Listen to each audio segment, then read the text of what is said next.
నమస్కారం. V3 news లక్ష్యం సమాజహితం. నేను మహేష్. ముందుగా వార్తల్లోని ప్రధాన అంశాలు. 3 రాజధానుల అంశంపై మూర్ఖపు పట్టుదల వద్దు. సీఎం జగన్ కు సిపిఐ జాతీయ కార్యదర్శి డాక్టర్ నారాయణరావు హితవు.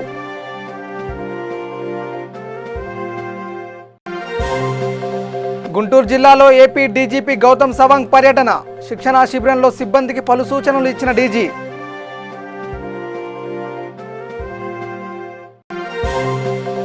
తిరుమలలో నూతన పరకామణి మండప నిర్మాణం. శంకుస్థాపన టీటీడీ పాలక మండలి చైర్మన్ వైవి సుబ్బారెడ్డి.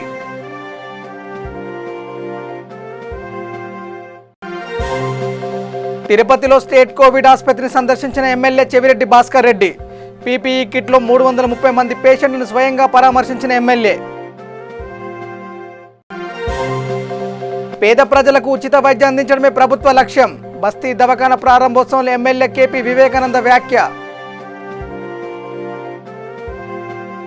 ఇక డీటెయిల్స్లోకి వెళ్తే, కరోనా విజృంభణలోనూ రాజకీయంగా వేడి పుట్టించిన రాజస్థాన్ రాజకీయాలు ఎట్టకేలకు చల్లారాయి.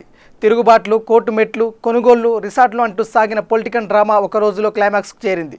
అసలు వివాదానికి కేంద్ర బిందువులైన గెహ్లత్ పైలట్ చిరునవ్వులు చిందిస్తూ కరాచలనం చేస్తూ కనిపించడమే కొసమెరుపు.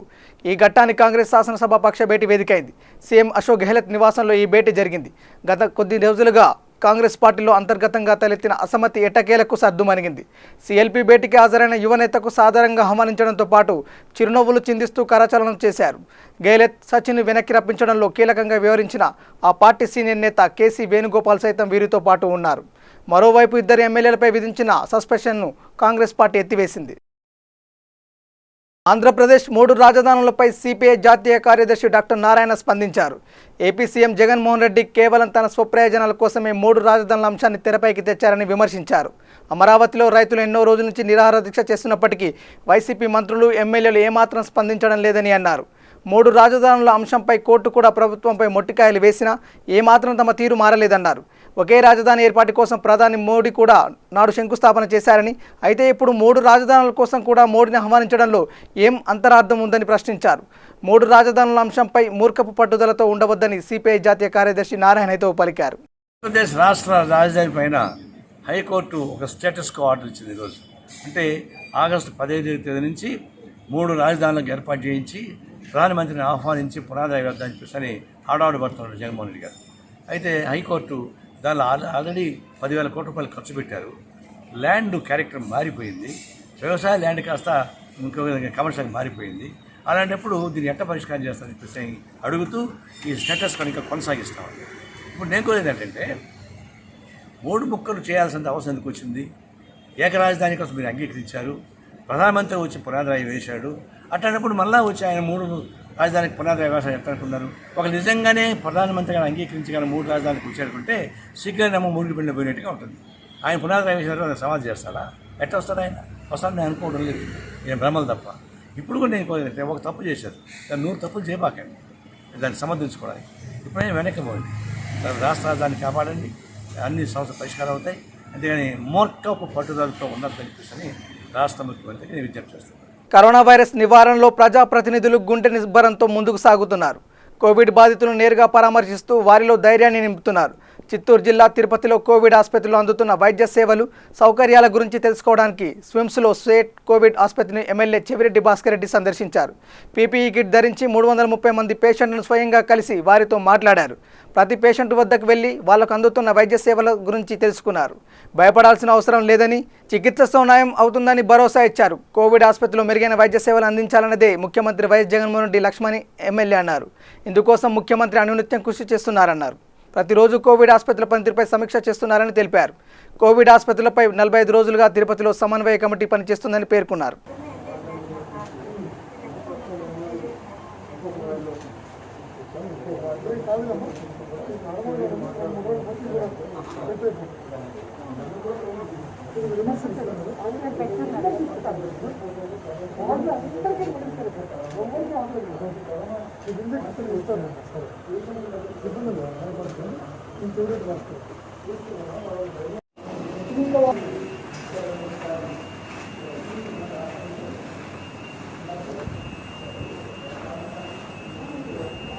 ఇది జనరల్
గుంటూరు జిల్లాలో ఏపీ డీజీపీ గౌతమ్ సవాంగ్ పర్యటించారు.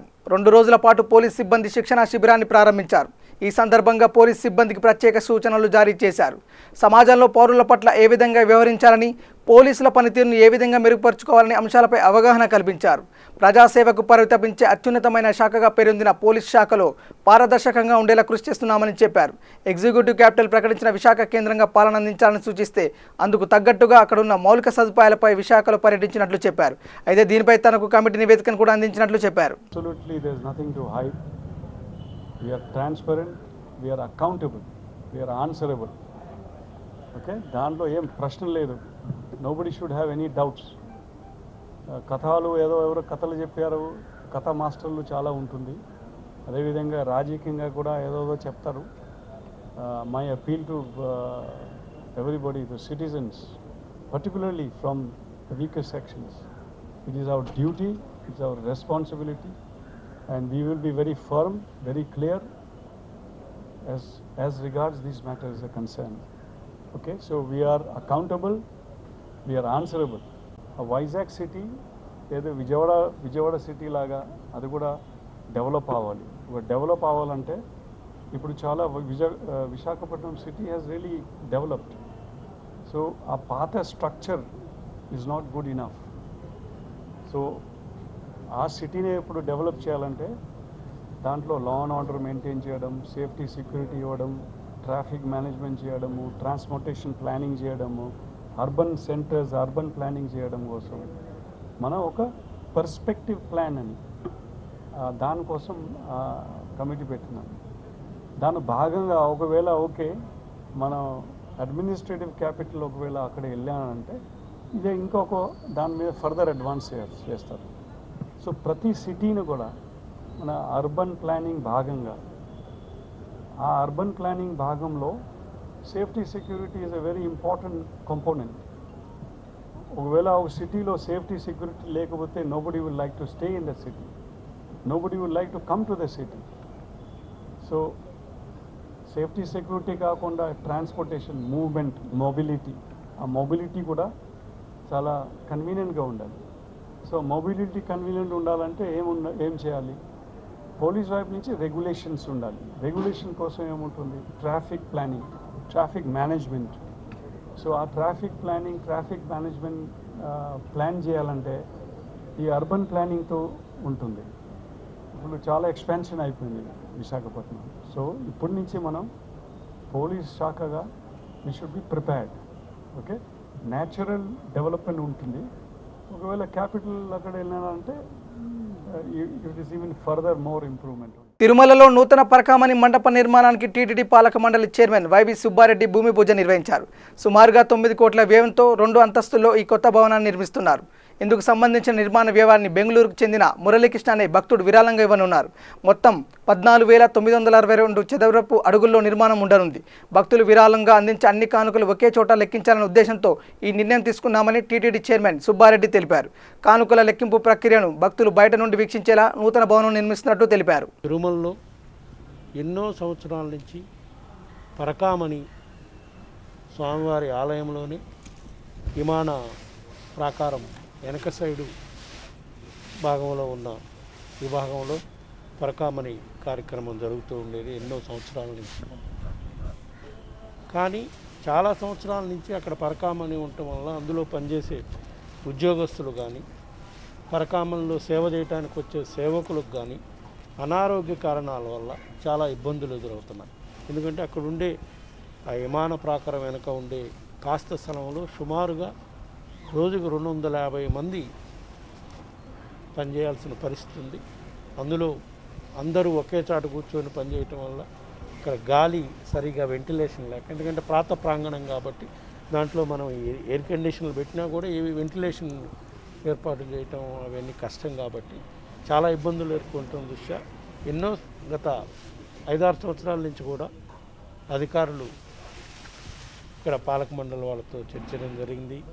దీన్ని పరకామణిని సపరేట్ బిల్డింగ్ నిర్మించాల్సిన అవసరం ఉంది. అందులో ముఖ్యంగా పరకామణిలో పనిచేయడానికి వచ్చే ఉద్యోగస్తులు కానీ సేవకులు కానీ అక్కడ డ్యూటీకి వచ్చి సాయంకాలం వరకు వాళ్ళ డ్యూటీకి వరకు పనిచేసే టైంలో ఏదైనా న్యాచురల్ కాల్స్కి వెళ్ళాలన్నా, టాయిలెట్స్కి వెళ్ళాలన్నా, రెస్ట్ రూమ్స్కి వెళ్ళాలన్నా కూడా దేవాలయం ప్రాంగణంలో ఏర్పాటు లేవు కాబట్టి వాళ్ళు ప్రతిసారి బయటకు వచ్చి మళ్ళా పోవటం, ఇక్కడ రద్దీగా ఉండే దర్శనానికి వచ్చే భక్తులకి ఇబ్బందికర పరిస్థితి కూడా ఏర్పడే పరిస్థితి ఉంది. కాబట్టి పరకామణిని ఆలయ ప్రాంగణం బయట నిర్మించాలి అని కొత్తగా మా ప్రభుత్వం అధికారంలో వచ్చినాక పాలక మండలిలో నిర్ణయం తీసుకోవడం జరిగింది. పరకామణి భవన నిర్మాణానికి మన ఇంజనీర్లు ఎస్టిమేట్ చేసిన దాని ప్రకారం సుమారుగా 8,90,00,000, సుమారుగా 9 కోట్ల రూపాయల వ్యయంతో ఇది నిర్మించడానికి మురళీకృష్ణ గారు ముందుకు వచ్చారు. సుమారుగా 14,962 ఎస్ఎఫ్టీ అంటే సుమారుగా 15,000 ఎస్ఎఫ్టీ 2 ఫ్లోర్లుగా నిర్మాణం చేయడం జరుగుతుంది.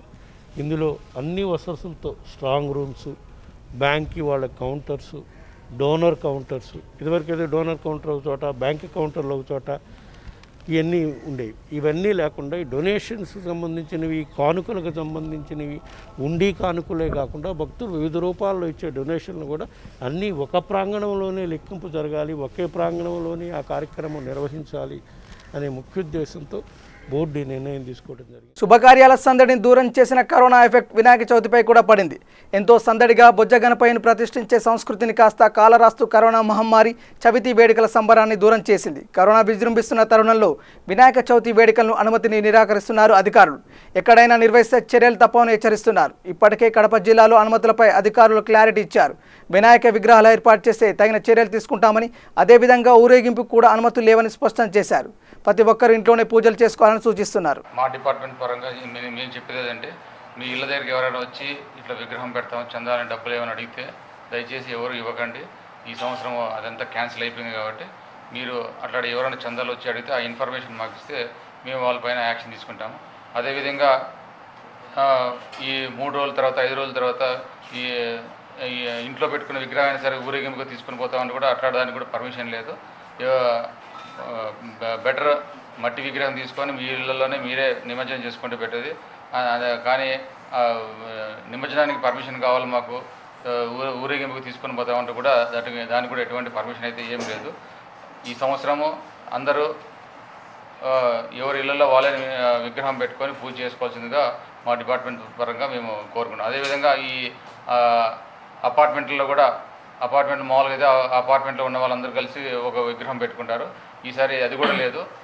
అపార్ట్మెంట్లో కూడా అట్లా పెద్ద విగ్రహాలు పెట్టుకోవడానికి కూడా ఎటువంటి పర్మిషన్ ఇవ్వటం లేదు. ఆల్రెడీగా పోలీస్ స్టేషన్కి వస్తున్నారు పర్మిషన్లు కావాలని సార్ అని చెప్పి అందరికీ రిజెక్ట్ చేసి పంపించడం జరుగుతూ ఉంది.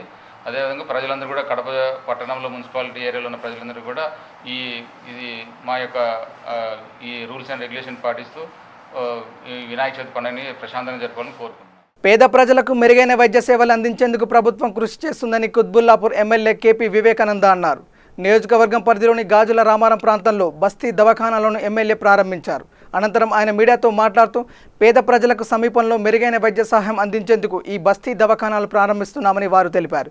పేద ప్రజలకు ఉచిత వైద్యమే లక్ష్యంగా రాష్ట్ర ప్రభుత్వం గతంలో పలు బస్తీ దవాఖానాలను జీహెచ్ఎంసీ పరిధిలో ప్రారంభించిందని, ప్రజల నుంచి మంచి స్పందన రావడంతో వారికి మరింత చేరువలో దవాఖానాలు ప్రారంభిస్తున్నామని అన్నారు. ఈ కార్యక్రమంలో ఎమ్మెల్సీ షంపీపూర్ రాజు, కూకట్పల్లి జోన్ కమిషనర్ మమత, పలువురు కార్పొరేటర్లు తదితరులు పాల్గొన్నారు.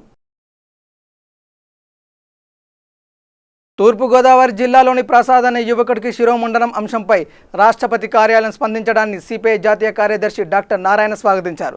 ఆంధ్రప్రదేశ్లో జగన్ పరిపాలనలోని లోపాలు ఢిల్లీ వరకు వినబడ్డాయంటే పరిపాలనలో జగన్ వైఫల్యం చెందారని అన్నారు.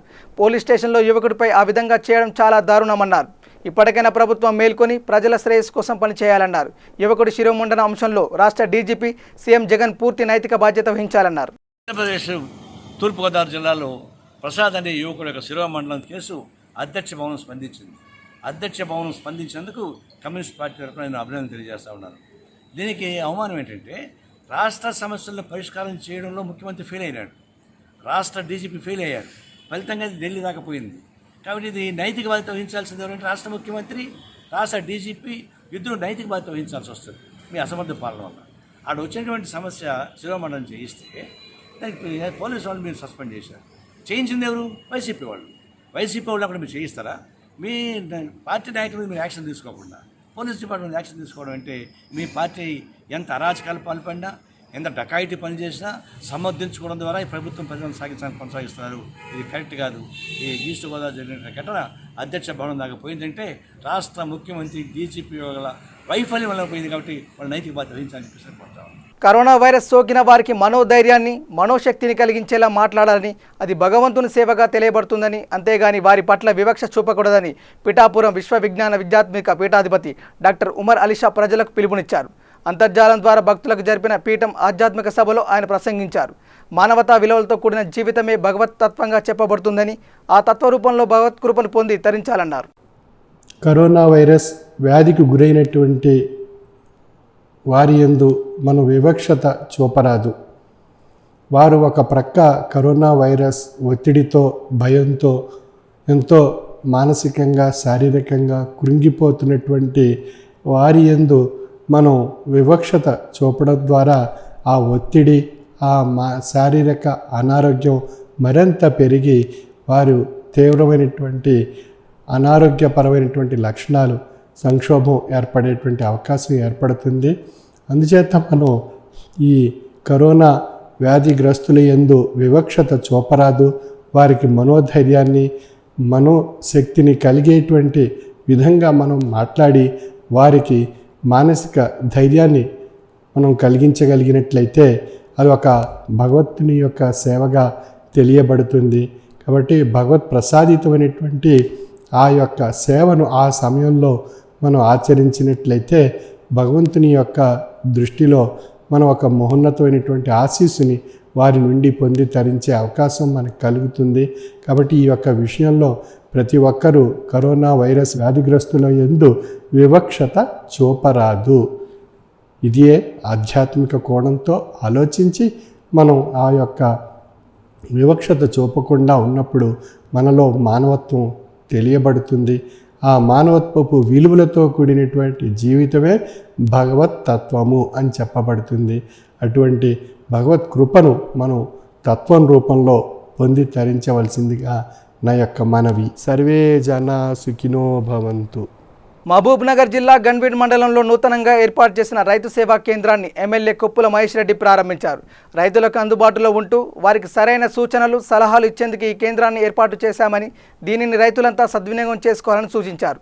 రైతు సేవా కేంద్రాన్ని ఏర్పాటు చేసిన కార్పొరేటర్ అశోక్ గౌడ్ను ఎమ్మెల్యే అభినందించారు. ఈ కార్యక్రమంలో మాజీ DCCB chairman Rudrareddy, vice MPP Eswaraiah, TRS మండల అధ్యక్షులు లక్ష్మీనారాయణ తదితరులు పాల్గొన్నారు.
కరోనా మహమ్మారి నేపథ్యంలో ప్రతి గ్రామంలో ఒక గణపతిని మాత్రమే ప్రతిష్ఠించాలని, వినాయక విగ్రహం ఎత్తు 3 అడుగులు మించరాదని సంగారెడ్డి జిల్లా ఆందోళన సిఐ శివలింగ అన్నారు. వినాయక చవితిని పురస్కరించుకొని మునిపెల్లి మండలంలో పూజారులు పండితులతో సమావేశం నిర్వహించారు. ఈ సందర్భంగా సిఐ మాట్లాడుతూ మండపాల వద్ద అన్నదాన కార్యక్రమం, బ్యాండులు, డీజేలు పెట్టరాదని సూచించారు. అంగు ఆర్భాటాలకు తావులేదని, ప్రభుత్వ నిబంధనలు ప్రతి ఒక్కరూ పాటించాలని అన్నారు. ఈ కార్యక్రమంలో ఎస్ఐ మహేశ్వరరెడ్డి, పోలీస్ సిబ్బంది తదితరులు పాల్గొన్నారు. కాబట్టి మన అందరి మేలు కోసం ఇప్పుడు మనం ఎంగేజ్లో ఉండొచ్చు, మనకేం కాకపోవచ్చు, కానీ మన ఇంట్లో చిన్నపిల్లలు ఉంటారు, పెద్ద మనుషులు ఉంటారు, ఏజ్ పైన ఉన్న వాళ్ళు, వాళ్ళకి ఏమవుతుందంటే ఈ సింటమ్స్ ఎక్కువ వచ్చి చనిపోయే అవకాశం ఉంది. మనం రోజు చూస్తూనే ఉన్నాం. సంగారెడ్డిలో అయితే రోజు 2-3 చనిపోతున్నారు, ఏజ్ ఉన్న వాళ్ళు ప్రతిరోజు చనిపోతున్నారు. ఇదంతా ఎందుకు అని అంటే సరిగా ప్రికాషన్స్ తీసుకోకపోవడం వీటి వల్ల జరుగుతుంది. కాబట్టి తమ్ముడు ఎట్లా దయచేసి అందరూ కూడా చెప్పినటువంటి ఇన్స్ట్రక్షన్స్ ఏవైతున్నాయో అందరూ కూడా ఈరోజు ఎవరైనా ఆర్డర్ ఇచ్చినంటే నాకు తెలిసి మ్యాక్సిమం గణేష్ ఐడల్స్ ఎవరు కూడా పెద్దగా ప్రిపేర్ చేయలేదు, ఎక్కడ కూడా కనిపిస్తలేవు మనకు, అవునా కదా? ఎవరైనా ఆర్డర్ ఇస్తే విలేజ్ సర్పంచులు, ఊరు పెద్ద మనుషులు అందరూ కూడా డిసైడ్ అయ్యి ప్రతి విలేజ్కి ఒకటే పెట్టుకునే విధంగా మాట్లాడుకోండి. లేదు కంపల్సరీ 2 పెట్టాలి అన్నది వస్తే అది మీరు డిసైడ్ చేసుకోండి, ఎట్లా పెట్టుకుంటారా అనేది. అక్కడ ఇక్కడ పెట్టుకుంటారా, లేకపోతే 2 ఒక దగ్గర పెట్టుకుంటారా. పెట్టిన దగ్గర మాత్రం ఎట్టి పరిస్థితిలో జనాలు గ్యాదర్ కావద్దు. అయితే ఇక ఏం జరుగుతుంది అనేది మీరు అందరూ చూస్తున్నారు. కాబట్టి అందరూ కూడా 22వ తారీఖు రోజు పూజ రోజు పెట్టి 24వ తారీఖు రోజు నిమజ్జనం చేయడానికి సిద్ధమైన వారితో అందరం పోరాడుతున్నాం. దురదృష్టవశాత్తు మన దగ్గర ఉన్నటువంటి, మన మధ్య ఉన్నటువంటి చాలామందిని కోల్పోతున్నాం కూడా, అందరికీ తెలిసిన విషయమే. కాకపోతే ప్రతి సంవత్సరం కూడా మనం గణేష్ ఉత్సవాలని బాగా ఎంతో బ్రహ్మాండంగా జరుపుకుంటాం. ఈ సంవత్సరం ఏంటంటే ఈ కరోనా మహమ్మారి మూలంగా ఎక్కువ రోజులు బ్రహ్మాండంగా జరుపుకునే పరిస్థితి లేదు. అయితే మనకు సుపీరియర్ ఆఫీసర్స్ నుంచి ఉన్న ఇన్స్ట్రక్షన్స్, తర్వాత మున్సిపాలిటీ దగ్గర ఉన్నటువంటి అక్కడ ఉన్నటువంటి ఈ గణేష్ కమిటీ వాళ్ళు నిర్ణయం తీసుకున్నది ఏంటంటే మనకు 3 days కింద సంగారెడ్డి టౌన్లో మీటింగ్ పెట్టడం జరిగింది. వాళ్ళు ఏం చేశారంటే ఆ గణేష్ కమిటీ వాళ్ళు 22 రోజు పండగ ఉంది కాబట్టి ఆ రోజు గణేష్ ప్రతిమల్ని కూర్చోబెడతారు, 23 రోజు పూజ చేస్తారు, 24 రోజు సాయంత్రం 4 గంటల నుంచి 6 గంటల మధ్య నిమజ్జనం చేస్తాం, 3 days లోపల కంప్లీట్ చేస్తామని చెప్పేసి వాళ్ళు నిర్ణయించడం జరిగింది. అదేవిధంగా కొండాపూర్లో కూడా అప్లై చేశారు, జైరాబాద్లో కూడా అదే. జైరాబాద్లో కాకపోతే 3 days నుంచి 5 days వరకు వాళ్ళు టైం తీసుకున్నారు. కాబట్టి మనం కూడా 22 తారీఖు రోజు పండుగ రోజు వినాయకుల్ని పెట్టుకోవడం, ఆ పెట్టేటటువంటి వినాయకుల్ని కూడా ఏంటంటే పెద్దగా బ్రహ్మాండంగా డెకరేషన్ చేయకుండా చిన్నగా 3 అడుగుల వరకు మాత్రమే వినాయకుల్ని తెచ్చుకొని, ఊళ్ళో ఇంతకుముందు 4, 5, 10 వరకు పెట్టేవాళ్ళు, అట్లా పెట్టకుండా ఊళ్ళో ఉన్నటువంటి పెద్దలు ఎవరైతే ఉన్నారో మీ గణేష్లు అందరూ మాట్లాడుకొని ఒకే వినాయకుల్ని ఊళ్ళో మెయిన్ టెంపుల్ అయితే ఎక్కడైతే ఉందో అక్కడ పెట్టి ప్రతిరోజు 3 రోజులు పూజ చేయాల్సి వస్తుంది. కాబట్టి పూజ చేయడానికి పంతులు వినిపిస్తుందా, పంతులతో పాటు కమిటీ మెంబర్ ఒక్కరు మాత్రమే ఉండి పూజ జరిపించాలి. ఎందుకంటే ఒకవేళ ఎవరికైనా ఉంటే ఇప్పుడు ఎంగేజ్లో ఉన్నటువంటి వాళ్ళకి సింటమ్స్ కనిపించవు కాబట్టి అతను అక్కడ పూజ చేసే సమయంలో తీర్థ ప్రసాదాలు తీసుకోవడం కానీ అన్నదానం చేయడం కానీ చేస్తే ఏమైందంటే ఒకరి నుంచి ఒకరికి స్ప్రెడ్ అయ్యే అవకాశం ఉంది. కాబట్టి పూజారి ఒకటే కమిటీ మెంబర్, లేదంటే 2 భార్యాభర్తలు ఎవరైనా చేయాల్సి వస్తే 2 మాత్రమే ఉండి మాస్క్ ధరించి కొంచెం హైజీన్ మెయింటైన్ చేస్తూ పూజ చేయాలి 3 రోజులు. తర్వాత సాంస్కృతిక కార్యక్రమాలు కానీ అన్నదానాలు కానీ పబ్లిక్, ఈ పిల్లలకు తెలియదు, సౌండ్ పెడితే సౌండ్ వినిపిస్తే ఏం చేస్తారు, అక్కడ వచ్చి ఆడుకుంటుంటారు వాళ్ళంతా, అవునా కదా? కాబట్టి దయచేసి ఎవరు కూడా సౌండ్ సిస్టమ్ వాడడం కానీ పెద్దగా డెకరేషన్లు భారీ ఎత్తున చేయడం కానీ చేయకండి. సాధ్యమైనంత వరకు 3 అడుగులు పెట్టండి, 3 రోజుల్లో తీయడానికి ప్రయత్నం చేయండి. ఈ సాంస్కృతిక కార్యక్రమాలు కానీ తర్వాత అన్నదాన కార్యక్రమం కానీ ఇంకా ఇతర ఏవైతే చేయాలనుకుంటారో అలాంటి ప్రోగ్రామ్స్ ఏం పెట్టొద్దు. బులెటిన్ ముగించే ముందు హెడ్లైన్స్ మరోసారి. 3 రాజధానుల అంశంపై మూర్ఖపు పట్టుదల వద్దు, సీఎం జగన్కు సిపిఐ జాతీయ కార్యదర్శి డాక్టర్ నారాయణరావు హితవు.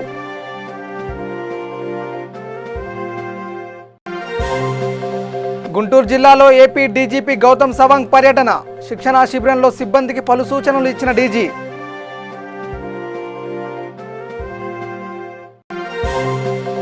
తిరుమలలో నూతన పరకామణి మండప నిర్మాణం, శంకుస్థాపన టీటీడీ పాలక మండలి చైర్మన్ వైవి సుబ్బారెడ్డి.